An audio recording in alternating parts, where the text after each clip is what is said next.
दिगंबरा दिगंबरा श्रीपाद वल्लभ दिगंबरा अवधूत चिंतन श्री गुरुदेव दत्त श्रीपादराज शरणं प्रपद्ये।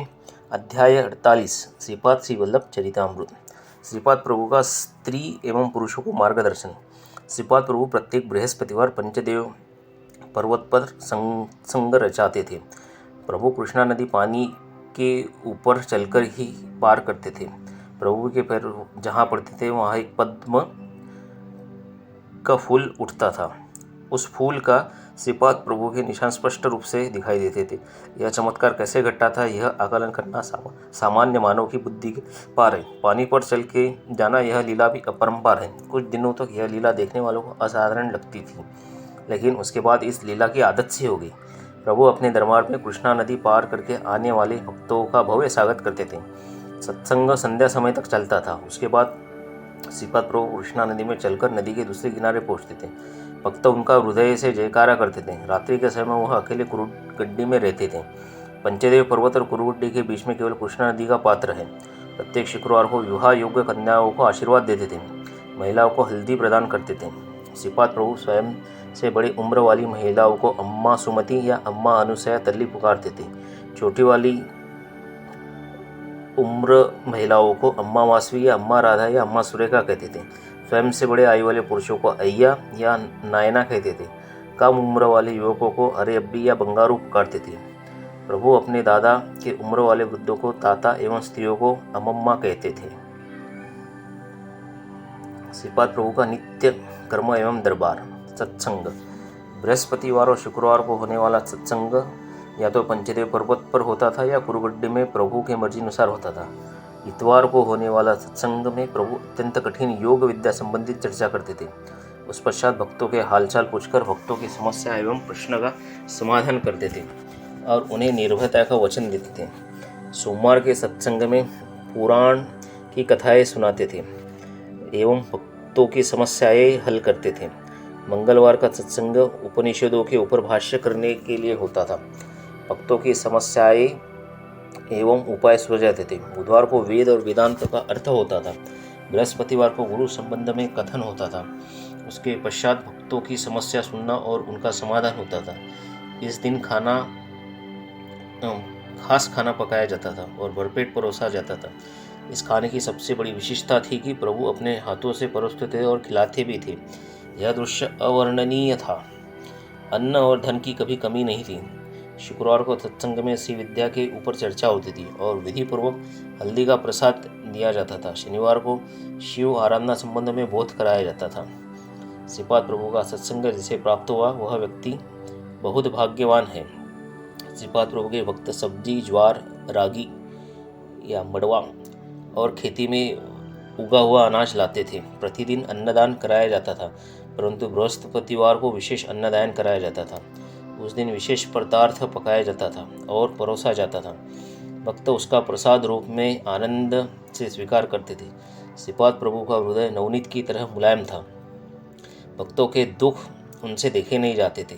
सत्संग में आया दुखी भक्त घर जाते हुए अत्यंत आनंद में जाता था। श्री दत्त का दत्त पुराण पठन करने वाले भक्तों को श्रीपाद प्रभु का तुरंत अनुभव प्राप्त होता था। इस प्रकार से श्रीपाद प्रभु की माया माता की ममता से अधिक है।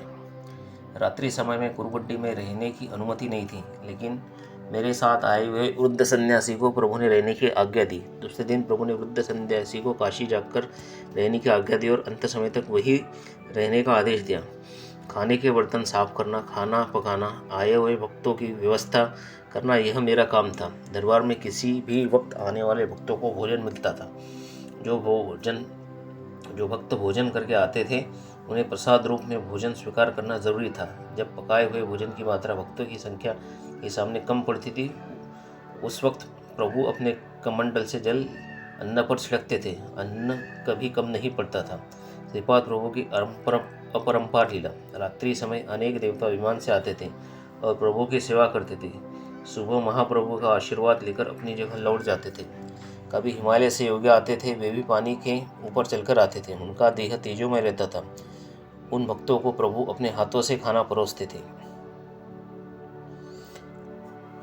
प्रभु का खाना चींटियों के खाने के समान था। व्रत के चावल, ज्वार के चावल या रागी अर्थात मड़वा का हलवा जब भक्तों को पेट भर दिया जाता था तब अपने आप ही प्रभु की तृप्ति होती थी।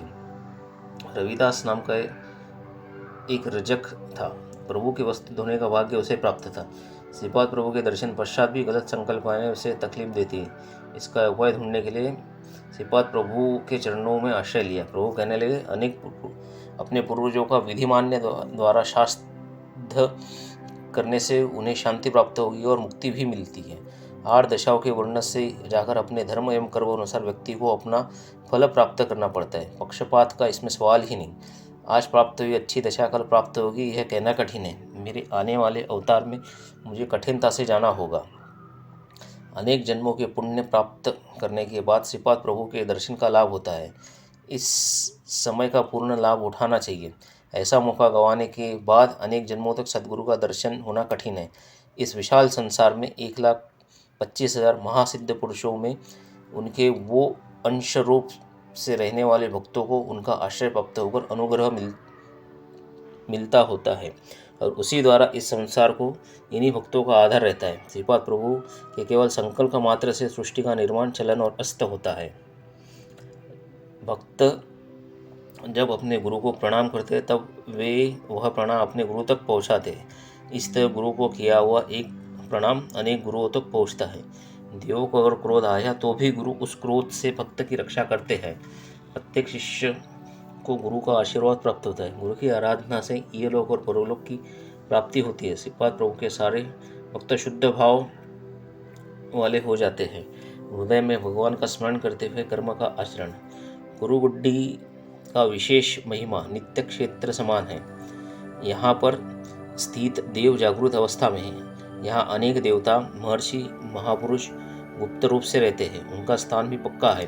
हृदय में भगवान का नाम भरकर अच्छे बर्ताव से काम करना, यह श्रीपाद प्रभु अपने भक्तों से कहते हैं। धर्म अनुसार वर्तन करने वाले पूर्व जन्म का पाप नाश करके पुण्य कर्म करके पुण्य की राशि, जमा राशि अपने पास न रखने का भाव मन में उत्पन्न करने से शुभ फल प्राप्त होता है। श्रीपाद प्रभु का यह दिव्य वचन जीवन में व्यतीत करने से जीवन की नौका भवसागर आसानी से पार हो जाएगी। इसमें शंका का कोई स्थान नहीं।